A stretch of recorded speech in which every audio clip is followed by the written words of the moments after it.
For the next example, we'll solve an equation involving two algebraic fractions, one on either side of the equal sign. When you have a situation like this, so you have one fraction on the left-hand side and one fraction on the right-hand side and nothing else, you can do something called cross multiplication. Okay, so starting with the 2x plus 5, you can multiply that with the 2. So what I'm going to do is I'm going to do this thing, right? So this cross multiplication. So the next line will be this 2 outside of 2x plus 5 is equal to 3 times x. Now let's expand the brackets. So 4x plus 10 is equal to 3x. Okay, we can subtract 3x from either side. So we got 4x minus 3x, and we can move the positive 10 over the other side to equals negative 10. 4x minus 3x is x. Okay, is equal to negative 10.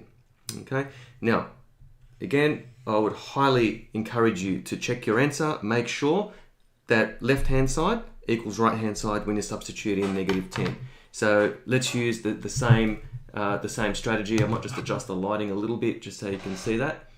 Yep, and I'm going to substitute in negative 10 into the original equation.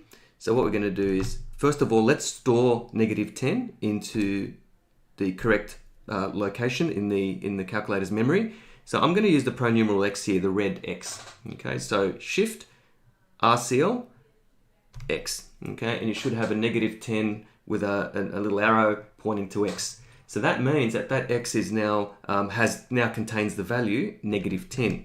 All right, let's check left hand side. Okay, so all right. Okay, so all we need to do now is just type it in. Okay, so 2x plus 5 over 3, and we get negative 5. Okay, this one's easy enough to do. So x on 2, negative 10 on 2, which equals negative 5.